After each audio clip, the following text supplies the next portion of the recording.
上周末去我小姨家吃饭，赶上我小姨的孩子，就是我弟弟，周末也放假回家，聊了会儿天儿，还挺有意思的。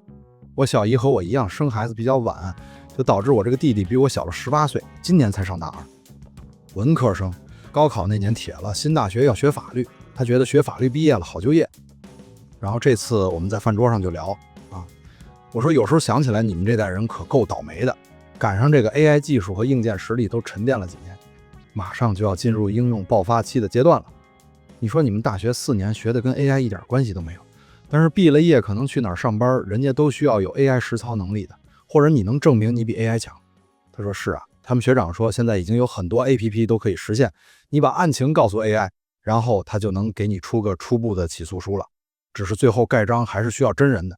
但是现在律所已经大量减少实习生招聘了。然后他问我说，那对你们这个岁数的冲击不大吗？这问题给我问笑了。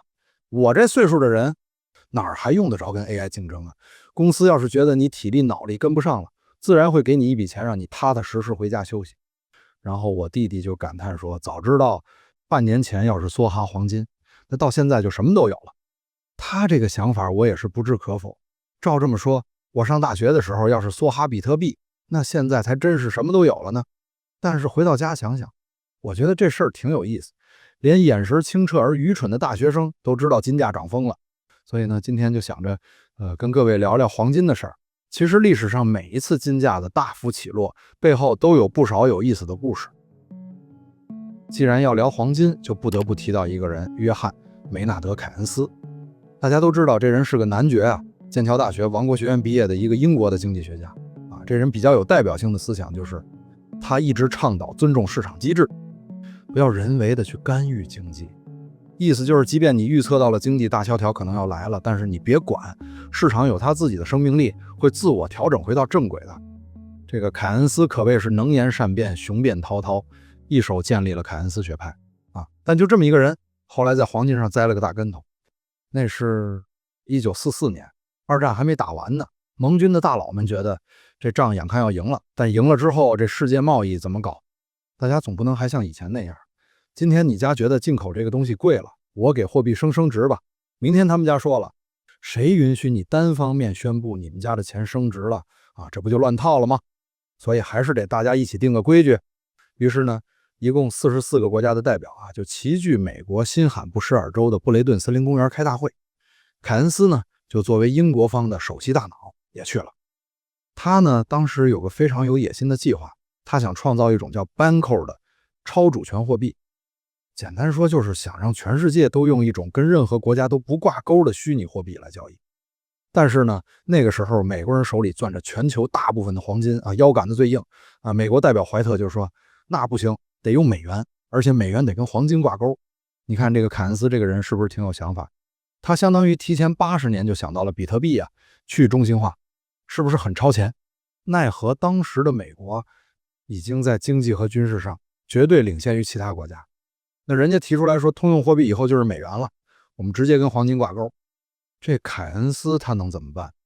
最后凯恩斯也是没辙，妥协了，并且他也参与设计了著名的布雷顿森林体系，也就是让美元和黄金挂钩，大家约定每35美元兑换1盎司黄金，其他国家货币再跟美元挂钩。但讽刺的是啊，其实凯恩斯在私下里非常瞧不上黄金，他给黄金起了一个特别难听的外号，叫野蛮的残余。意思是，你看啊，我们费了老大劲儿把这玩意儿从地底下挖出来，然后把它熔成金砖，再费老大劲儿运到银行的地库里埋起来，最后派重兵把守。这事儿听起来是不是特别原始，特别野蛮？他觉得现代文明不该被这种沉甸甸的金属给锁死。但是呢，历史就是这么爱开玩笑。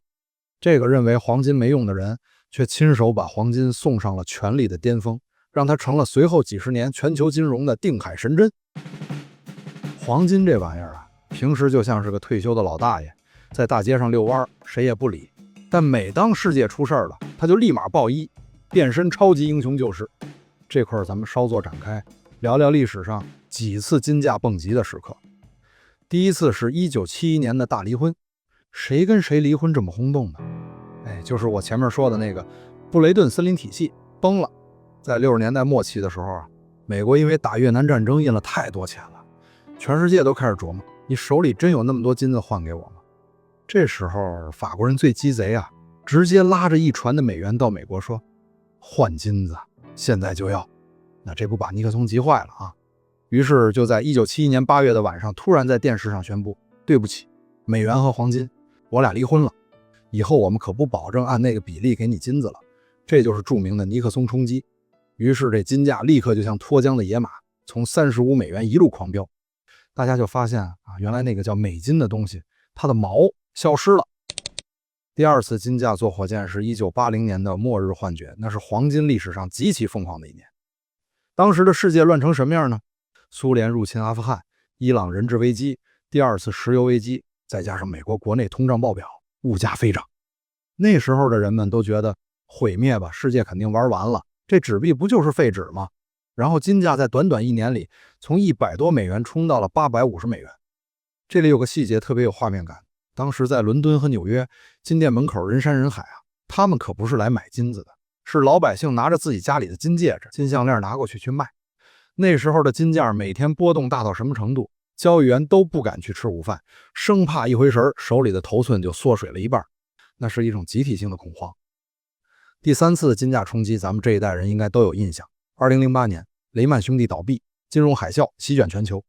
当时大家发现股票就是废纸，债券也不可靠，甚至连银行都不保险了。于是全球的资金疯狂涌入黄金，就推动金价第一次冲破了1000美元大关。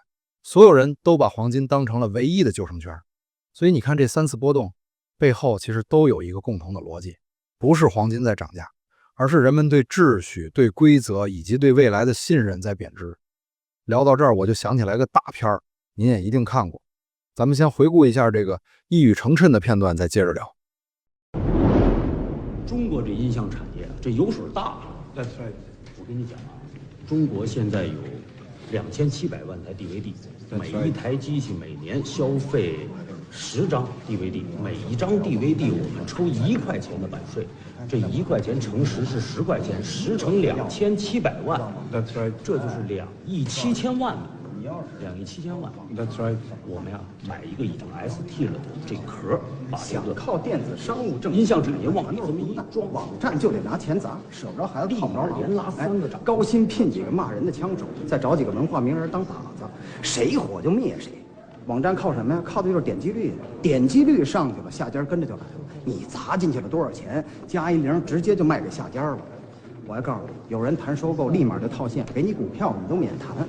你要是感兴趣，你投个800万到1000万，多了不敢说，我保你1年挣1个亿，真的。一定得选最好的黄金地段。我说的可是美金啊，雇法国设计师，建就得建最高档次的公寓，电梯直接入户，户型最小的也得400平米，什么宽带呀、光缆啊、卫星啊，能给它接的全给它接上。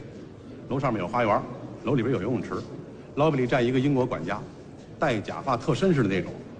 业主一进门，甭管有事没事都得跟人家说 ，May I help you？ 一口地道的英国伦敦腔，倍儿有面子。社区里再建一所贵族学校，教材用哈佛的，1年光学费就得几万美金。再建一所美国诊所，24小时候诊，就是一个字儿贵。看感冒就得花个18000的。周围的邻居不是开宝马就是开奔驰，你要是开一日本车呀，你都不好意思跟人家打招呼。你说这样的公寓1平米你得卖多少钱？我觉得怎么着也得2000美金吧。2000美金那是成本，4000美金起。你别嫌贵，还不打折。你得研究业主的购物心理。愿意掏2000美金买房的业主根本不在乎再多掏2000。什么叫成功人士？你知道吗？成功人士就是买什么东西都买最贵的，不买最好的。所以我们做房地产的口号就是：不求最好，但求最贵。静一静，静一静。哎呀，绝了！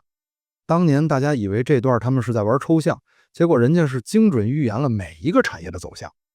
那咱们接着之前的聊啊，您以前听说过谁管欧元叫欧金吗？有人管日元叫日金吗？英镑以前在值钱，也没人说我今天花了1英金坐了3站地铁吧。但在咱们中国人的语境里，哪怕是现在很多老一辈偶尔还会顺口说这东西得花多少美金，这就是历史留下的烙印。刚才聊布雷顿森林体系的时候就提到了，美元当时就是黄金的代金券。在那个年代，你手里拿着美元就等同于你兜里揣着坨金块啊。这种唯一性奠定了美元霸权的底色。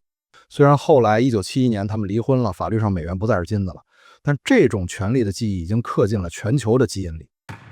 回到开头我弟弟那个梭哈黄金的感叹，现在的金价确实处于一个非常离谱的高位。2024到2025这一年，这个金价就跟坐了火箭似的，2500、2600，甚至快冲到了2700美元每盎司，大家就都很懵逼啊！发生什么事儿了，让金价就起飞了？我归纳了2个方面的主要原因。以前啊，买金子的是一些散户或者是有钱的大妈团，但这一波啊，是全球的央行在带头，疯狂囤货，尤其是非西方国家的央行，大家看着地缘政治的冲突加剧，看着美元被作为武器肆意挥舞，心里可不都想着，万一哪天我也被封锁了呢？还是金坨子最踏实。这玩意儿它没有国籍，也不用看谁的脸色。第2个主要原因呢，属于是对不确定性的溢价。现在的世界每天都像是在开盲盒， AI 会不会取代我的工作？某地的冲突会不会升级？货币会不会贬值？像日元似的，哐叽20%就没了。所以当未来的可见度变低时，黄金作为不安全感的计价器，价格自然就高了。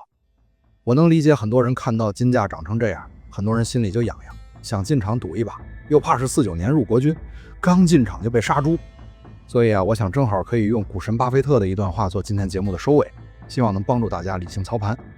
巴菲特曾经做过一个著名的假设，他说，如果你拥有世界上所有的黄金，你可以把它熔掉，铸成一个边长大概20米的立方体，你可以每天坐在上面，或者去摸摸它，甚至给它起个名字。但是你要记住，它永远不会给你产出任何东西，它不会像农田那样每年长出粮食，也不会像优秀的公司那样不断创造发明，分发股息。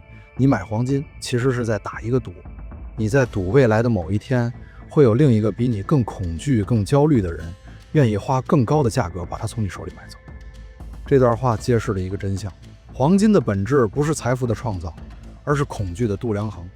它是一面镜子，映照出时代的焦虑和不安。所以在你准备梭哈之前，不妨先问问自己，你是因为真的看好它的价值而买入，还是因为被某种集体的焦虑推着再走？